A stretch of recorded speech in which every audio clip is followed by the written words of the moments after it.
Post 1, September 7th, 2010. Okay, I need your help with this.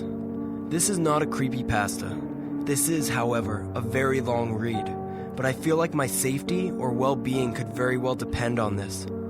This is video game related, specifically Majoras Mask, and this is the creepiest shit that has ever happened to me in my entire life. Having said that, I recently moved into my dorm room starting as a sophomore in college, and a friend of mine gave me his old N64 to play.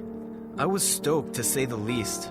I could finally play all of those old games of my youth that I hadn't touched in at least a decade. His Nintendo 64 came with one yellow controller and a rather shoddy copy of Super Smash Bros. And while beggars can't be choosers, needless to say it didn't take long until I became bored of beating up level 9 CPUs. That weekend, I decided to drive around a few neighborhoods about 20 minutes or so off campus, hitting up local garage sales, hoping to score on some good deals from ignorant parents. I ended up picking up a copy of Pokemon Stadium, GoldenEye, fuck yeah, F-Zero, and 2 other controllers for $2. Satisfied, I began to drive out of the neighborhood when one last house caught my attention. I still have no idea why it did. There were no cars there, and only one table was set up with random junk on it. But something sort of drew me there. I usually trust my gut on these things, so I got out of the car and I was greeted by an old man. His outward appearance was, for a lack of a better word, displeasing. It was odd. If you asked me to tell you why I thought he was displeasing, I couldn't really pinpoint anything. There was just something about him that put me on edge. I can't explain it. All I can tell you is that if it wasn't in the middle of the afternoon and there were other people around shouting in the distance, I would not have even thought about approaching this man. He flashed a crooked smile at me and asked what I was looking for, and immediately I noticed that he must be blind in one of his eyes. His right eye had that glazed over look about it. I forced myself to look at his left eye instead, trying not to offend, and asked him if he had any old video games. I was already wondering how I could politely excuse myself from the situation when he would tell me he had no idea what a video game was. But to my surprise, he said he had a few ones in an old box. He assured me he'd be back in a jiffy and turned to head back into the garage. As I watched him hobble away, I couldn't help but notice what he was selling on his table. Littered across his table were rather peculiar paintings. Various artworks that looked like ink blots that a psychiatrist might show you. Curious, I looked through them. It was obvious why no one was visiting this guy's garage sale. These weren't exactly aesthetically pleasing. Then I came to the last one. For some reason it looked almost like Majora's Mask, the same heart-shaped body with little spikes protruding outwards.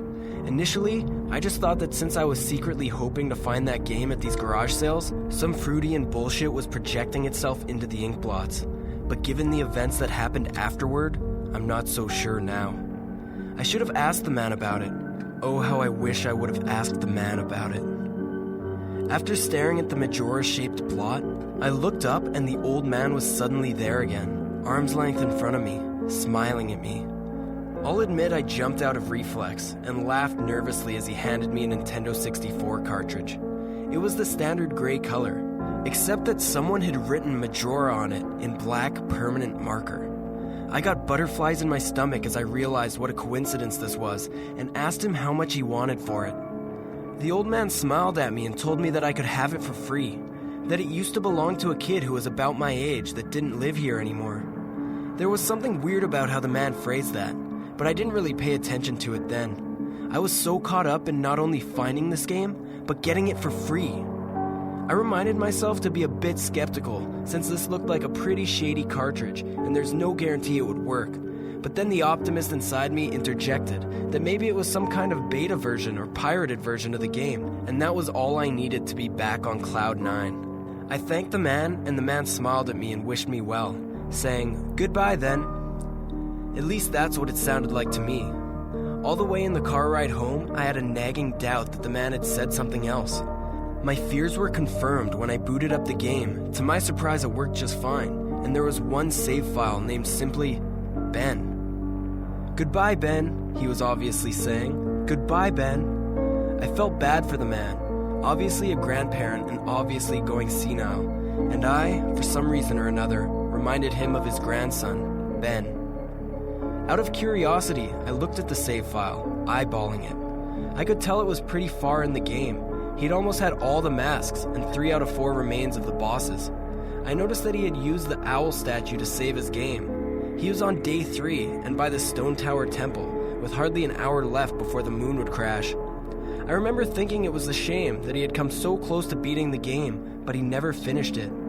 I made a new file named Link out of tradition and started the game, ready to relive my childhood. For such a shady-looking game cartridge, I was impressed at how smoothly it ran. Literally just like a retail copy of the game, save for a few minor hiccups here and there, like textures being where they shouldn't be and random flashes of cutscenes at odd intervals, but nothing too bad. However, the only thing that was a little unnerving was that at times the NPCs would call me Link, and at other times they would call me Ben. I figured it was just a bug, a fluke in the programming causing our files to get mixed up or something. It did kind of creep me out though after a while, and it was around after I had beaten the Woodfall Temple that I regrettably went into the save files and deleted Ben. I had intended to preserve the file just out of respect to the game's original owner. It's not like I needed 2 files anyway, and I'd hoped that would solve the problem. It did, and it didn't. Now NPCs wouldn't call me anything. Where my name should be in the dialogue, there was just a blank space. My save file name was still called Link though. Frustrated, and with homework to do, I put the game down for a day. I started playing the game again last night, getting to the lens of truth and working my way towards completing the Snowhead Temple. Now, some of you more hardcore Majoras Mask players know about the 4th day glitch. For those who don't, you can Google it. But the gist of it is that right as the clock is about to hit 000 on the final day, you talk to the astronomer and look through the telescope. If you time it right, the countdown disappears and you essentially have another day to finish whatever you were doing.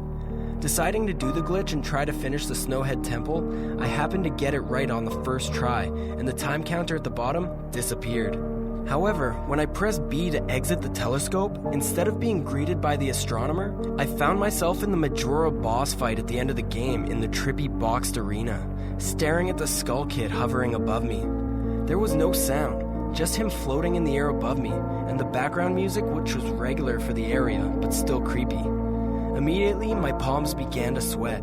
This was definitely not normal. Skull Kid never appeared here. I tried moving around the area, and no matter where I went, Skull Kid would always be facing me, looking at me, not saying anything. Nothing would happen though, and this kept up for around 60 seconds. I thought the game had bugged out or something, but I was beginning to doubt that very much. I was about to reach for the reset button when text appeared on my screen. You're not sure why, but you apparently had a reservation. I instantly recognized that text. You get that message when you get the room key from Anju at the Stockpot Inn, but why was it playing here? I refused to entertain the notion that it was almost as if the game was trying to communicate with me. I started to navigate the room, testing to see if there was some sort of trigger that enabled me to interact with something here. Then I realized how stupid I was. To even think that someone could reprogram the game like this was absurd. Sure enough, 15 seconds later, another message appeared on the screen. And again, like the first one, it was already a pre-existing phrase. Go to the lair of the temple boss, yes or no. I paused for a second, contemplating what I should press and how the game would react. When I realized I couldn't select no, taking a deep breath, I pressed yes. The screen faded to white and the words Dawn of a New Day appeared, with a subtext of 8 parallel lines beneath it. Where I was ported to filled me with the most intense sense of dread and impending fear I'd ever experienced. The only way I can describe the way I felt here is having this feeling of inexplicable depression on a profound scale. I'm not normally a depressed person, but the way I felt here was a feeling that I didn't even know existed. It was such a twisted, powerful presence that seemed to wash over me. I appeared in some kind of weird Twilight Zone version of the clock town. I walked out of the clock tower, as you normally do when you start from day 1, only to find that all of the inhabitants were gone. Usually the 4th day glitch, you can still find guards and the dog that runs around the tower outside. This time, they were all gone. What replaced them was the ominous feeling that there was something out there. in the same area as me, and that it was watching me. I had 4 hearts to my name and the hero's bow, but at this point, I wasn't even considered for my avatar. I felt that I personally was in some kind of danger. Perhaps the most chilling thing was the music. It was the Song of Healing, ripped straight from the game itself, but played in reverse. The music would get louder, building up so as if you should expect something to pop out at you, but nothing ever did. And the constant loop began to wear on my mental state. Every now and then, I would hear the faint laugh of the happy mask salesman in the background. Just quiet enough so that I wasn't sure if I was hearing things, but just loud enough to keep me determined to find him. I looked in all 4 zones of Clocktown, only to find nothing. No one. Textures were missing. West Clocktown had me walking on air. The entire area felt broken. Hopelessly broken. As the reverse Song of Healing repeated for what must have been the 50th time, I just remember standing in the middle of South Clocktown, realizing that I had never felt so alone in a video game before. As I walked through the ghost town, I don't know whether it was the combination of the out-of-place textures and the atmosphere and the haunting melody of the once peaceful and soothing song being butchered and distorted, but I was literally on the verge of tears, and I had no idea why. I hardly ever cry. Something had gripped me here, and this powerful sense of depression that was both foreign and crippling. I tried leaving Clocktown, but every time I attempted to zone out, the screen would fade to black and I would just zone into another part of the Clocktown. I tried playing my ocarina. I wanted to escape, and I did not want to be here. But every time I played the Song of Time or Song of Soaring, it would only say, "Your notes echo far, but nothing happens." By this point, it was obvious the game didn't want me to leave, but I had no idea why it was keeping me here. I didn't want to go inside the buildings. I felt that I would be too vulnerable in there to whatever I was terrified of. I don't know why, but I came up with the idea that maybe if I drowned myself at the laundry pool, I could spawn somewhere else and leave this place. As I zoned in and ran towards the pool, that's when it happened. Link grabbed his head and the screen flashed for a brief moment of the happy mask salesman smiling at me. Not Link, me, with Skull Kid's screams playing in the background. And when the screen returned, I was staring at the Link statue from playing the song Elegy of Emptiness. I screamed as the thing just stared back at me with those haunting facial expressions. I turned around and ran out the back into the South Clocktown, and to my horror, the fucking statue followed me. The only thing I can compare this to is the weeping angels from Doctor Who. Every so often, at random intervals, the animation would play of the statue appearing behind me. It was like the thing was chasing me, or I don't even want to fucking say it, haunting me. By this point, I was on the verge of hysterics, but not even once did the thought of turning off the console occur to me. I don't know why. I was so wrapped up in it. The terror felt all so real. I tried to shake the statue, but it would only literally appear right behind me every single time. Link started to make weird animations that I had never seen him do before. He would flail his arms around or spasm randomly, and the screen would cut to the happy mask salesman smiling again for a brief moment before I was face to face with that fucking statue again. I ended up running into the Swordmaster's dojo and ran to the back. I don't know why, but in my panic, I just wanted some kind of assurance that I'm not alone here. To my dismay, I found no one. But as I turned to leave, the statue cornered me in a cubby in the back. I tried attacking the statue with my sword, but to no avail. Confused and backed into a corner, I just stared at the statue, waiting for it to kill me. Suddenly, the screen flashed again to the happy mask salesman, and Link turned to face my screen. Standing upright, mirroring the statue, looking at me along with this copy. Literally staring at me. Whatever was left of the fourth wall was completely shattered when I ran out of the dojo terrified. Suddenly, the game warped me into an underground tunnel, and the reverse Song of Healing queued up again as I was given a brief moment of rest before the statue started appearing behind me again. This time, aggressively. I could only take a few steps before it would summon behind me again. I hurriedly made my way out of the tunnel and appeared in southern Clocktown. As I ran aimlessly, in a sheer panic, suddenly a Redead screamed and the screen faded to black as dawn of a new day and 8 parallel lines appeared again. The screen faded in and I was standing on top of Clock Tower with Skull Kid hovering over me again, silent. I looked up and the moon was back, looming just meters above my head, but Skull Kid just stared at me hauntingly with a fucking mask. A new song was playing. The Stone Tower Temple theme played in reverse. In some sort of desperate attempt, I equipped my bow and fired off a shot at Skull Kid, and it actually hit him, and he played an animation of him reeling back. I fired again, and on the third arrow, a text box appeared saying, "That won't do any good, hee." And I was picked up off the ground, levitated, upwards on my back, and then Link screamed as he burst into flames, instantly killing him. I jumped when this happened. I had never seen this move used by anyone in the game, and Skull Kid himself didn't have any moves. As the death screen played, my lifeless body still burning, the Skull Kid laughed, and the screen faded to black, only to have me reappear in the same place. I decided to charge him, but the same thing happened. Link's body was lifted off the ground by some unknown force, and he was immediately burst into flames, again killing him. This time during the death scene, the faint sounds of the reverse song of healing could be heard. On my third and final try, I noticed that there was no music playing this time, that all there was eerie silence. I remembered that in the original encounter with the Skull Kid, you were supposed to use their arcana to either travel back in time or summon the giants.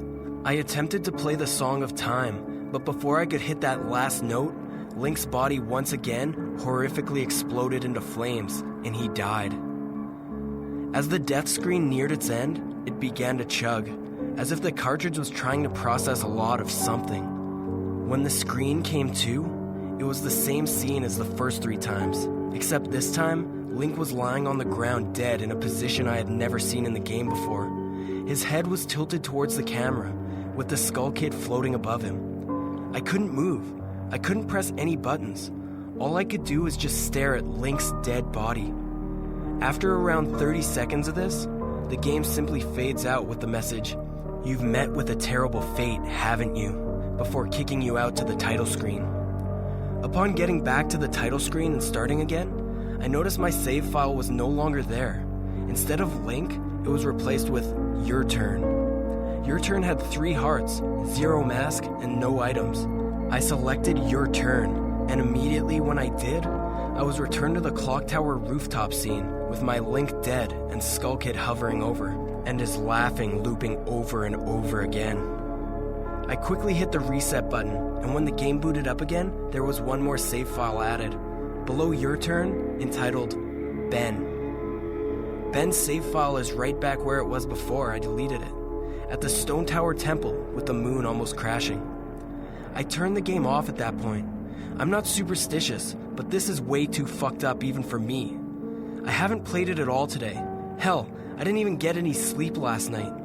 I kept hearing the reverse song of healing music in my head, just remembering the sense of dread I felt exploring Clocktown. I drove back to the old man's house today to ask him some questions with a buddy of mine. There was no way I was going there alone, only to find there's a for sale sign in the front yard, and when I rang the doorbell, no one was home.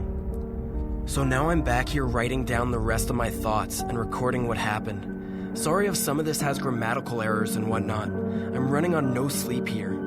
I'm terrified of this game, even more so now that I've relived it a second time writing all this down. But it feels like there's still more to it than meets the eye, and that there's something calling to me to investigate this further. I think Ben is something in this equation, but I don't know what, and if I could get a hold of the old man, then I would be able to find some answers.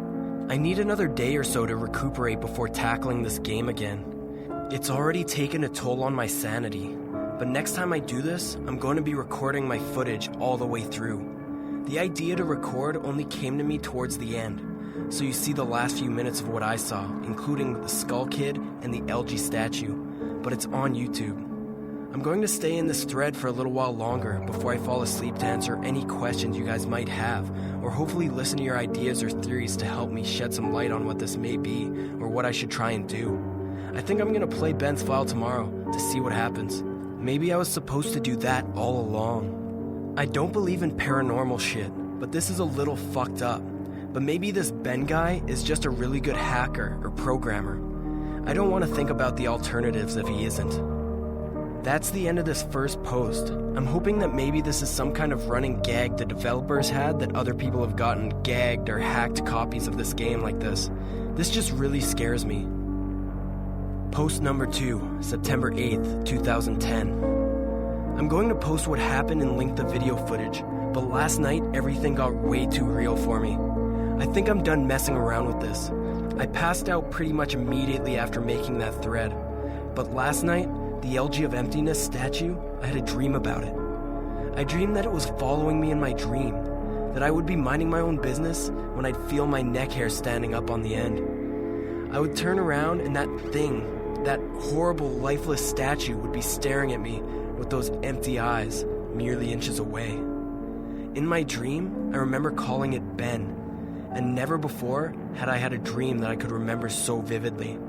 But the important thing is, I did get some sleep, I suppose.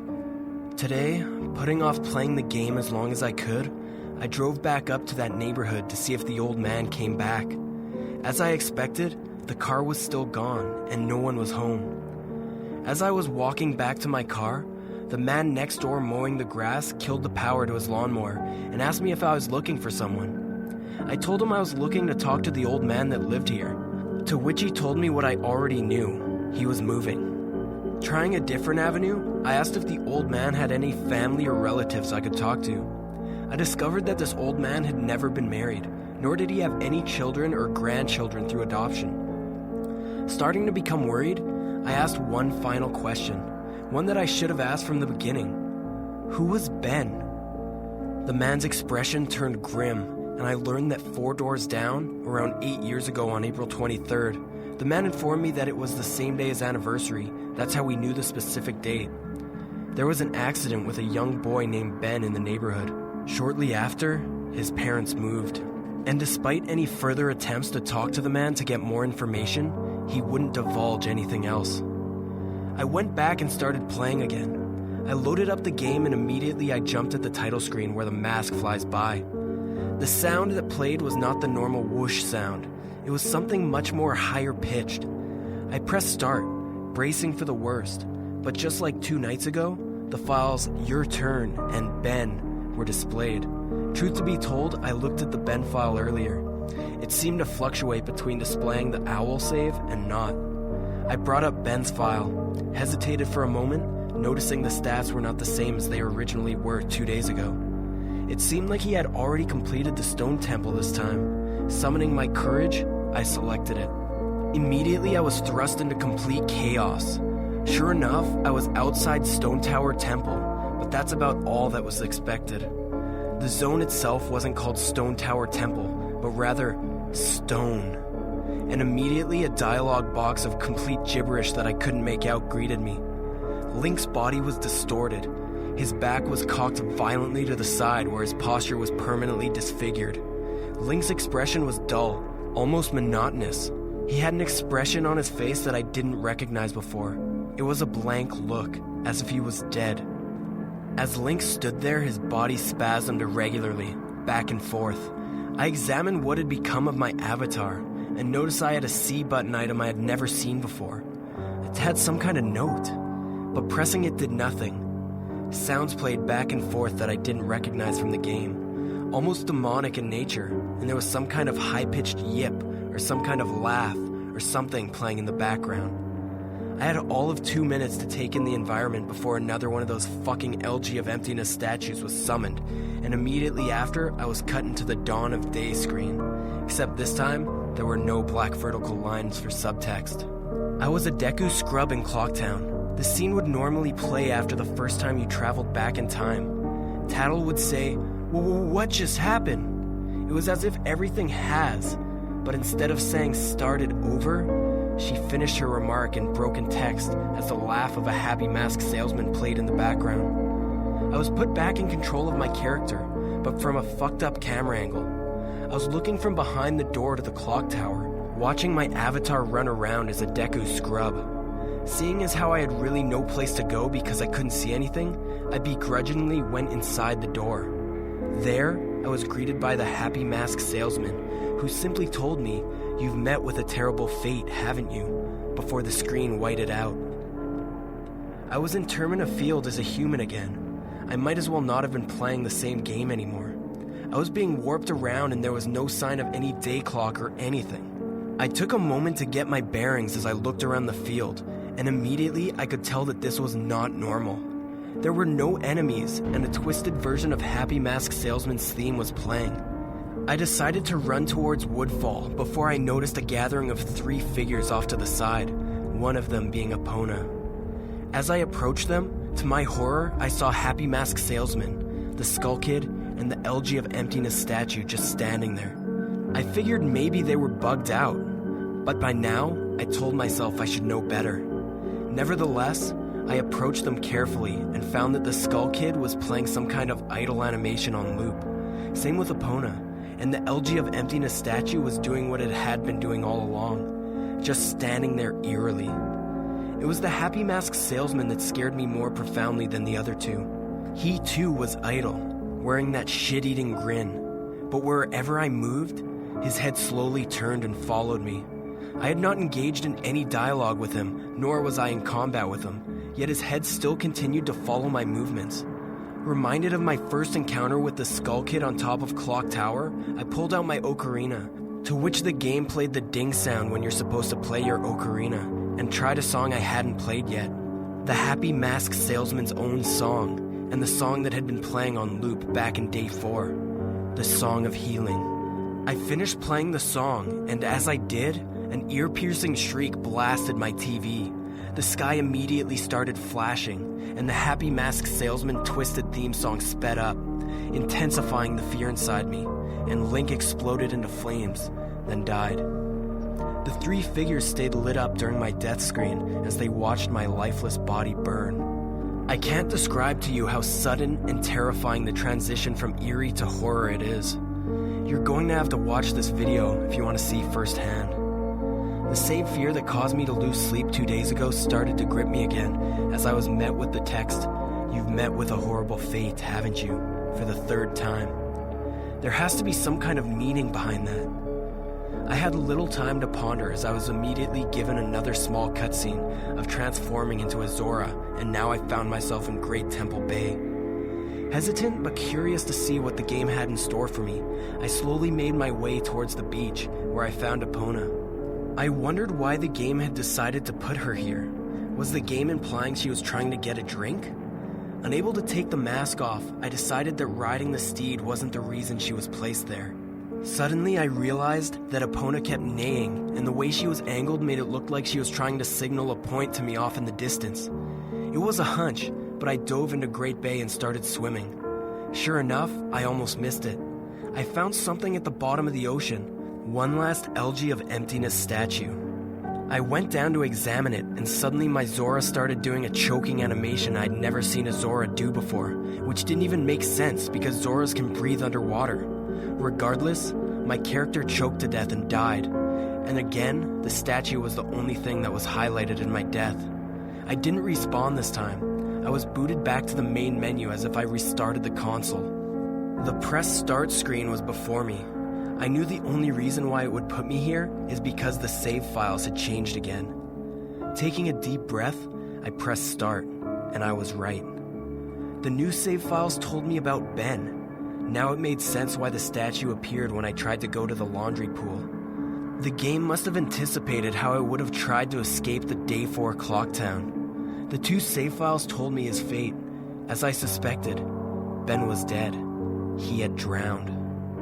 The game obviously isn't through with me. It taunts me with the new save files. It wants me to keep playing. It wants me to go further. But I'm done with this shit. I'm not touching any more of the files. This is already way too horrifying for me, and I don't even believe in the paranormal. But I'm running out of explanations. Why would someone send me this message? I don't understand. I just get too depressed thinking about this. The footage is up there for those who want to see it and try to analyze it. Maybe there's some kind of coded message in the gibberish or something symbolic in what I went through. I'm too emotionally and mentally drained to fuck with it anymore. Post number 3, September 10, 2010. I know it's early in the morning. I've stayed up all night. I can't sleep. I don't care if people see this. That's not the point. I just wanted the word to get spread so I don't suffer for nothing. I've lost the will to type about this. The less I dwell on this, the better. I think this video just speaks for itself. I did what you guys told me to do. I played the Elegy of Emptiness song at the first prompt by the game I was given. But I think that's what the game, or Ben, Jesus Christ, I can't believe I'm even humoring the absurd idea that he exists in the game. But that's what he wanted me to do. He's following me now. Not just in the game. He's in my dreams. I see him all the time, behind my back, just watching me. I haven't gone to any of my classes. I've stayed in the dorm room with the windows closed and the blinds shut. That way, I know he can't watch me. But he still gets me when I play. When I play, he can still see me. The game is scaring me now. It talked to me for the first time, not just using the text that's already in the game. It spoke to me. Talked to me. It referenced Ben. It talked to me. I don't know what it means. I don't know what it wants. I never wanted this. I just want my old life back. Stuff like this doesn't happen to people like me. I'm just a kid, not even old enough to drink yet.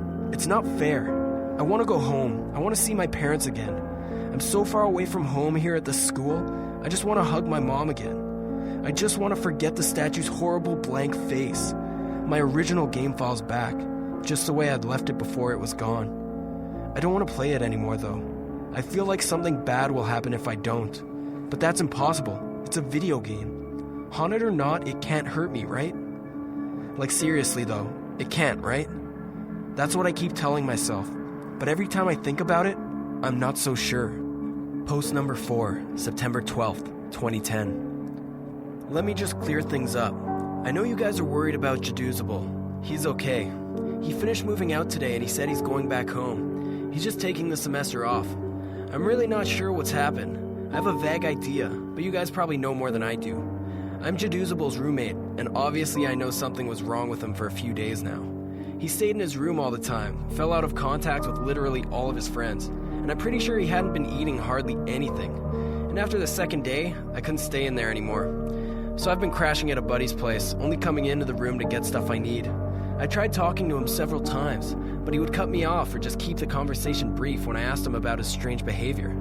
It's like he was convinced something was hunting him. Yesterday I came and grabbed my philosophy book, and he approached me, looking awful, like horrible bags under his eyes.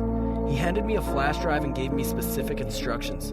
He told me that he needs me to go do one last favor for him. He finally explained to me what was going on. He gave me the account info to his YouTube account and told me that he's getting away from here, that it lured him to play it again instead of trying to change things, and that he shouldn't have done that, and to upload the footage and inform people what happened. I told him that he could do it himself, and he got this wild look in his eye and told me that he's never looking at that game again. And that's the last thing he said to me. He never even said bye when his parents came to pick him up. I never even got to meet his parents. I honestly can't tell you what happened. When he spoke, it was kind of hard to understand him, and his fucked up appearance really distracted me.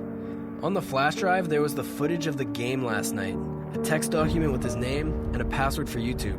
Then there was a third document called thetruth.txt, containing what he told me were his notes that he'd taken. He told me that this meant everything to him, that I follow his instructions exactly. Normally I wouldn't be so to the letter for a request over a fucking video game, but the way he spoke, and the way he looked, made me know that this was really serious, and I'm gonna honor that. I've had this video since yesterday, but I've had to have someone help me use Pinnacle. That's not really my forte. After watching it, I had to go back and look through old videos on his YouTube account to realize what was going on, and even then I'm still really confused. The video I'm releasing tonight, thetruth.txt, will be released on September 15th, just like you requested. I haven't dared peek at it yet, so the first time I see it will be the first time you see it out of respect to my friend. To answer your questions, no, I haven't tried calling him yet. I think I'll give him a call tomorrow to see if he's okay or not. He should have gotten back home by now. About the video, in this video I cut straight to where he loaded the Ben file in the game. Looking back, I realized that Jaduzable left the save select screen in because it said different names sometimes, so my bad for that. But all it said this time was the same at the end of his last video, Link and Ben, nothing different.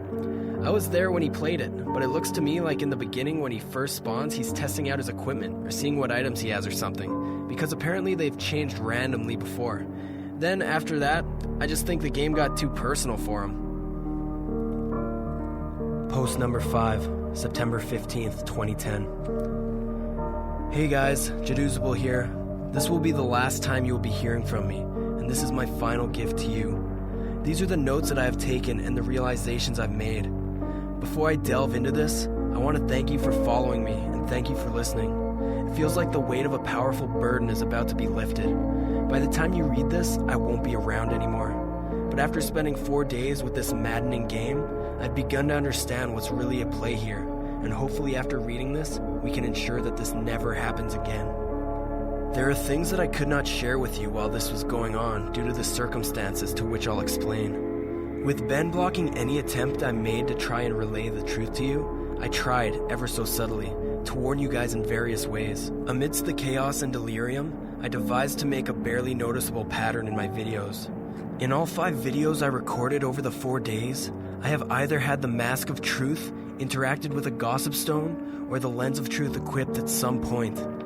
For you Zelda enthusiasts, these are all symbols of honesty and trustworthiness, and I make hope that one of you may have picked up on the reference. As I played the file, which I would name Ben, being mindful of how Ben was watching over my every move in the game, I made a point to avoid doing anything too obvious, but I sent out a hidden message to you guys. I never equipped the lens, nor the mask, nor visited a stone. It worked, and the video was uploaded. I prayed that someone would notice the pattern didn't apply to Ben. The tags followed suit too. I hope you guys paid attention to those as well. They were my little messages for you. Nothing big enough that would catch Ben's attention or make him suspect anything. With Ben manipulating and changing my files, I honestly hope that what you guys saw was close to what actually happened, but there's no way for me to know. This may be a long read. I don't have time to proofread or make all my research pretty, but here it all is. September 6th, 2010. 11 p.m. I can't believe what happened. Not sure if this is some kind of elaborate hoax, despite the fear I can't help but be exceptionally curious about this. Who or what is the statue? A lot of questions here. I'm starting this document as a diary, so I can keep track of everything. I'm typing up a summary of what happened so I can come back to it later. September 7th, 2010, 4:23 a.m. I can't sleep. I've been trying so hard, but the harder I try, I just get more restless. I just feel like that statue is appearing whenever I close my eyes. 8:20 a.m. Didn't sleep at all. Just gonna start my day. I don't think I have the energy to go to class today. I'm going to drive back down and talk to that old man, taking my buddy Tyler with me just in case. 1:18 p.m. Back home now. No sign of the old man. Really weird that he appears to be moving the next day. But maybe the for sale sign was up there yesterday and I just didn't notice it. Tyler wants to know what's gotten me all worked up. I didn't tell him. Going to eat. Feel like death. 3:46 p.m. Could have sworn driving back from Subway that I saw the LG statue buried in some shrubbery staring at me go by. Now I definitely need sleep. 5 o'clock p.m. Don't think a lot of people would believe me if I told them about what's happening. Think I'm gonna try posting this on the internet. Think I'll just use the summary. These notes are pretty sporadic. 6 p.m. Connected my capture card to my computer to upload the footage. Thought my computer froze for a second, made this strange popping sound when I hooked everything up, but now it seems to be working fine again. My computer can't die on me now. 7 p.m. Footage is finished uploading. The quality's a lot better than I thought it would be. Gee, guess this really is a special cartridge. I've never had it come through this clear before. 8:45 p.m. I thought I saw an icon pop up on my desktop that looked like the statue's face for a split second. It gave me quite the scare. Getting really unnerved and delirious. I'm gonna crash after this. 9 p.m. Begin uploading my YouTube video on an alternate account. 9:03 p.m. I don't remember having uploaded a Vampire the Masquerade Bloodlines video last year.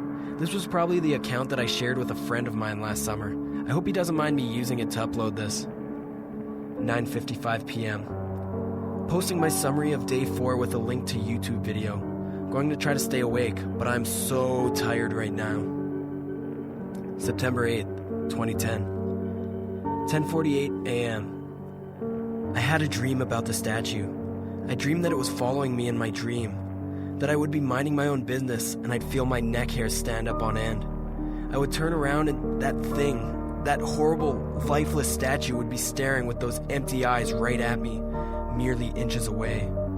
In my dream, I remember calling it Ben. Power of suggestion, most likely. And never before had I had a dream that I could remember so vividly. 11:21 a.m. I really don't want to play this game again. I think I'm going to go back to see if the old man's there instead. 1:35 p.m. No old man, but I had an interesting conversation with his neighbor. I'll post the full thing with my summary of tonight's attempt at playing the game. I'm gonna wait for a bit and see if I can dig up any information on this Ben guy. 2:45 p.m. I've been getting random, inexplicable headaches due to the lack of sleep and keep hearing this song in my head. Also, it's flu season, so I need to be careful not to get sick. My immune system is going to be shit right now because of that all-nighter. 3 p.m. A blank post. 3:02 p.m. My computer just, on its own, opened up a text document and wrote words hi and www.cleverbot.com by itself. What the fuck? 3:46 p.m. I went to the website. It's one of those bot chatting programs. I think it's best if I just let the conversation speak for itself. Conversation from September 8th, 2010. User: hello? Cleverbot: hello. Who is this, and how are you able to control my computer? Who am I? Right, forgot, you're a bot. Do you really think that? Listen, I know whoever's fucking with my computer can see my screen right now. Yes. Yeah, and I'll wager that you're one of those IT kids who thinks he's tough shit. You know what you're doing right now is illegal, right? It is? No shit. Are you familiar with HTE terms? Invasion of privacy? Get the fuck off my computer, kid. I am your computer. Cool story. Anyways, I'm calling DPS. You picked a bad time to fuck with me, kid. Should I wait until you play the game then? What? That game. Majora's Mask? Yes. How did you know about that? Because. Because what? I did it. Did what? I played with you. What the fuck? Were you scared? Who the fuck is this? Ben. The statue? You're inside my computer now? Yes. How? You connected me. How the hell did I connect you? Cables and cords. How? Tell me about yourself. What? Tell me about yourself. What do you mean? What is it that really scares you? What the fuck? Answer. No. Answer. What the fuck? How did you just open that by yourself? I am your computer now. How much can you control? All. What do you want from me? To entertain. You're stuck inside there. You can't hurt me. Ha. Go play. No, you can't hurt me. Took you longer to type that. So? You're not sure. If you're so powerful, why use a ridiculous website like this to chat with me? Less messy, more structured. Fun. Fun? Yes, tradition. I like it. You think it's funny? Amusing. And my notes? You may write them down. Why are you letting me? It is amusing to see what you think of me. 3:50 p.m. What have I done? I've invited it into my computer. I continue to write these notes, write summaries. I feel like a prisoner in my one place of security. I don't know if I'm hallucinating or not. I feel like I'm fucking insane right now. I can feel it watching over me, even as I type this. Ben is controlling everything in the game, toying with me, leading me like a sheep. But for what? What's the purpose? I know Ben drowned, but why these hauntings? What the fuck am I even doing? It can probably see this right now. 4:35 p.m. Summary of Ben.wmv playthrough. 7:18 p.m. Ben called me to Cleverbot again. He tells me that he's sorry and wants to be free, and that I can free him. That's just like how he got into my computer from the capture card. He can spread, but he needs my help. He says I'm special because I can help him. That is the first nice thing he's said to me. He promises to leave me alone if I do it. He swears he will. I don't know what to think right now. How can I even trust this thing? 7:20 p.m. I'm terrified of it, but now it's saying that it was just having fun. It's twisted and fucked up version of fun. He's saying that the game is over. I do want it to be over. He says that he just wants to be free, that he's trapped in the cartridge and my computer, and he wants to be freed. I don't want to have to deal with this shit.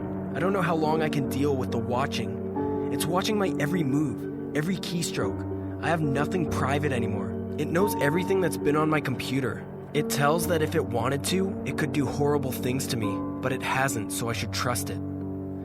8:01 p.m. Something tells me that I'm being played again, just like in the game. 9:29 p.m. Ben called me to Cleverbot again. I ignored it and went to take a shower. When I came to my laptop, I was welcomed with the image of LG's statue staring at me with those dead eyes. I don't want to talk to him. 9:44. Fuck you, Ben, I'm not talking to you. 9:56. Fuck you, Ben, I'm not talking. 10:06. Fuck you, Ben, I'm not talking to you. 10:12 p.m. Fuck you, Ben, I'm still not talking to you. 10:45 p.m. It's been more than half an hour and the messages have stopped. Ben has stopped.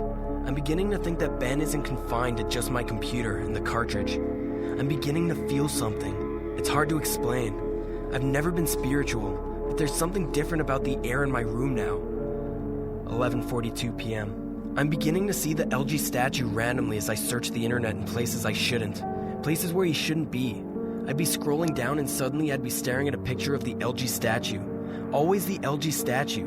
I don't know how much more of this I can take. September 9th, 2010. My worst fears confirmed. Ben has tampered with my summary of ben.wmv. I looked at the summary that I posted on various forums for the ben.wmv file, and parts have been omitted. There's no mention of Ben existing outside the game. There's no mention of the Moon Children. How could he have been that quick to delete the post without me noticing? I'm wondering if maybe it appeared to me that I was posting everything, but in reality, Ben was posting his own censored version. I'm going to ask Ben why he did it. 12:50 a.m. He isn't responding to me on Cleverbot. It's just giving me the generic responses it normally gives. I'm just talking to the bot this time. 1:24 a.m. I think Ben is mad at me. 10:43 a.m. The Moon Children appeared in my dreams last night. They lifted up their mask to reveal their hideously disfigured faces, maggots crawling out of their orifices, sunken black holes where their eyes should be, a yellow smile that slowly grew bigger and bigger as they came closer to me. They told me that they wanted to play. I tried to run from them, but the 4 children pinned me down to the ground with surprising strength. Over them stood the Happy Mask salesman, announcing that he had a new mask that he wanted me to try.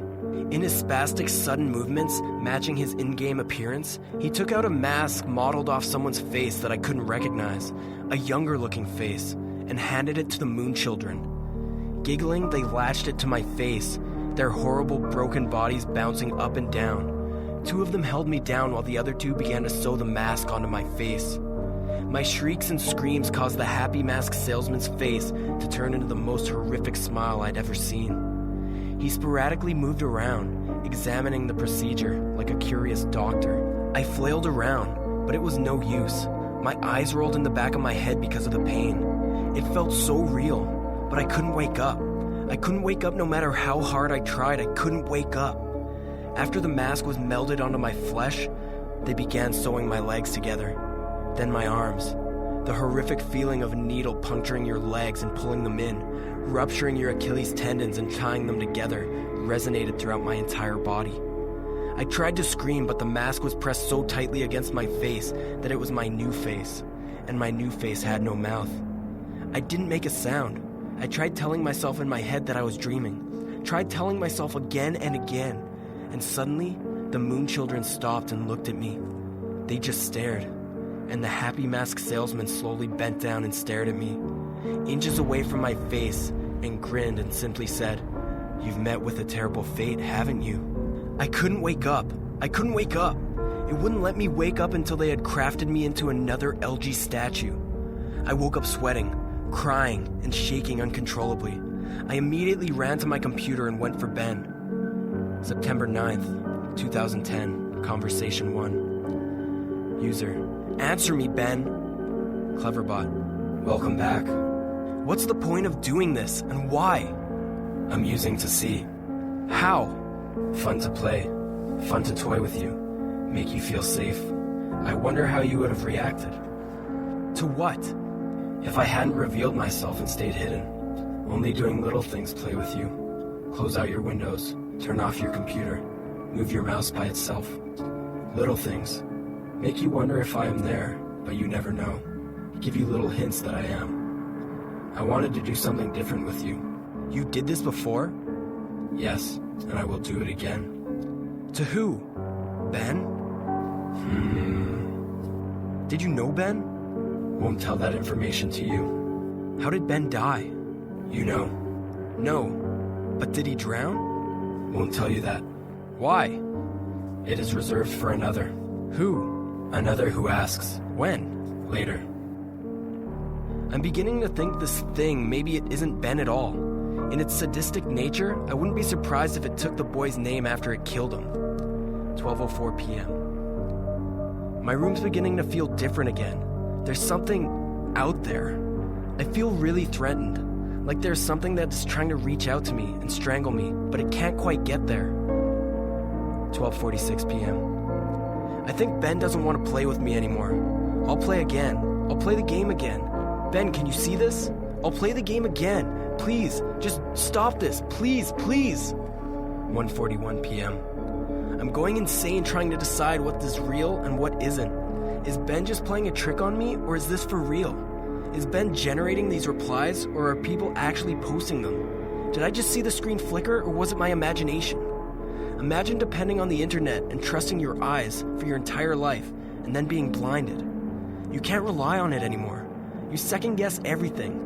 For the brief moments I am looking at my responses to the videos, people were pointing out things that looked fake or photoshopped or whatever, and there's literally no way for me to know if Ben changed something on purpose to try to shut me up, or if maybe those replies were just constructed by Ben to try to discourage me from reaching out.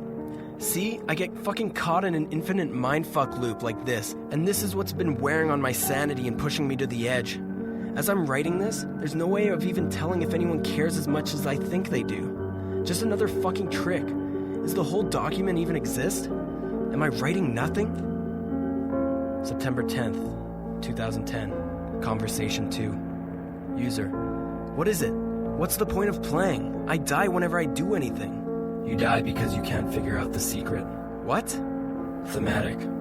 What the fuck are you talking about? There's beauty in your suffering.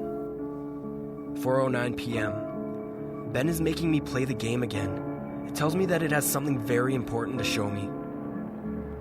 September 10th, 2010, 11:52 a.m. The drown.wmv playthrough was up when I awoke today. I remember typing it up, but I don't ever remember posting it. He censored it again. There's no mentioning of the old man. I have no voice anymore. I'm only posting what he wants me to. I'm the mask he uses to disguise his lies.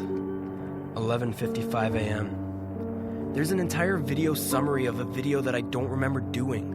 Reading through the summary, this sounds morbid, resembling my dream from 2 nights ago, except on a far more sadistic scale. These moon children, there's something more to them, almost as if they're another entity from Ben. Something happened last night that I can't remember. I'm posting the 4th summary on the forums now. Shadow of my chair moved. 12 p.m. Ben won't let me visit YouTube. I can browse the rest of the sites, but he keeps on exiting the window when I go to YouTube. Why? 2:02 p.m. I'm feeling the air start to constrict. I don't think I'm alone here. Whatever aura has been here is getting more violent. 2:44 p.m. I'm trying to contact Ben on Cleverbot. He's not responding. I just get the AI. 3:51 p.m. My ears aren't fooling me. I'm hearing the reverse song of healing. I keep hearing it. 4:23 p.m. Now I'm positive of it. Earlier I thought it was a weird coincidence, but just now I went to open my window, and 3 floors down at ground level, I saw the old man. I'm completely positive I did. The same guy. He was just staring up at my window, standing in the middle of campus. If any students took notice of him, they didn't seem to acknowledge it. That's where my notes end. I fled from my room, taking the cartridge with me. I don't want to go into detail of what happened. I'll lose my train of thought as I hammer out these last details.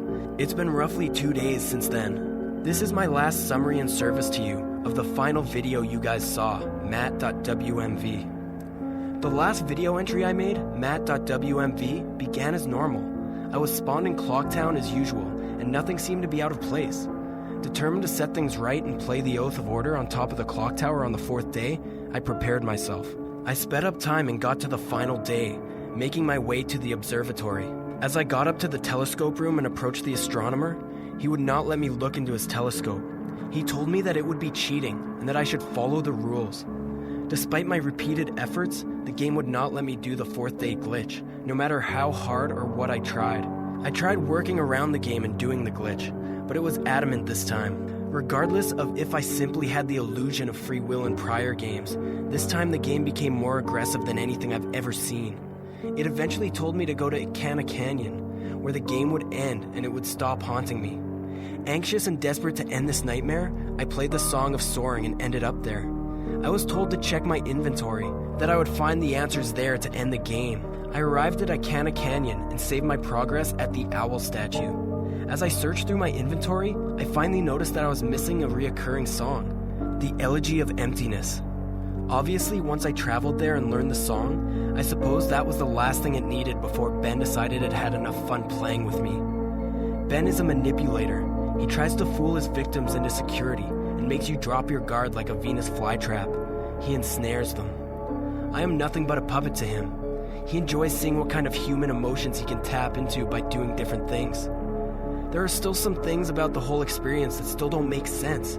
But then again, I was never good at figuring out these sort of things, and I'm not exactly in the right state of mind to.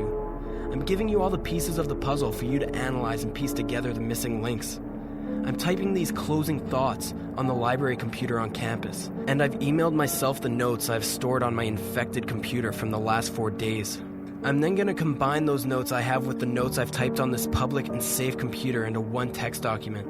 I'm not taking any chances of spreading Ben. I would not wish this horrible torment on anyone, and I've made sure to have my bases covered here. I didn't run into any problems with Ben when I was back on my computer trying to email myself the notes. Went right under his fucking nose. He has no idea what he's just let me do. Had no problems opening the text document from my infected computer in my mail. I can't describe to you how it feels to finally be able to get the word out on this post. The nightmare ends here. That said, do not download any of my videos or anything about my videos through a YouTube video audio ripper, such as Screen Grab or whatever. I don't know how he can spread, but I know that just watching them on YouTube/reading my text won't be able to allow him to spread. Otherwise, he wouldn't have needed my help in the first place. But I strongly recommend that you do not take anything you see streaming online onto your personal computer. This will be my last posting. I'm putting up on this forum here for the world. If you see any further posts from me after today's current date, September 12th, and after the current time, 12:08 a.m., discredit them. It already has proven to me that Ben can access my account/passwords and manipulate my computer. And like I said, I have no idea to what extent it can do this, but I know that it will do anything to break free. He is desperate. To ensure your safety, just forget about me, please. And obviously this goes without saying, but from here on out, do not download any images I may have put up, any files, anything. This 5th day will be my last. I'm going to burn the cartridge and then come back to destroy my laptop. Again, even though I don't even know you, this is sort of bittersweet for me. This semester I really didn't have any friends, or rather, I stopped paying attention to them. But I suppose that's partially to blame because I'm the genius who picked to live in a single. I suppose someone to get a hold of me and save me before I get too immersed in this game would have literally saved my life. However, it proved too much for me. I'm just glad it happened to me, and I could get the warning out so Ben dies here. Lastly, thank you for taking the time to open this and open yourselves up to me by hearing my story. Despite maybe not believing me, you didn't have to do that. Really, you shouldn't have. Your support this entire time has kept me going, and now I'm finally free of this. Thanks again, Jaduzable. You shouldn't have done that, Matt. You shouldn't have done that.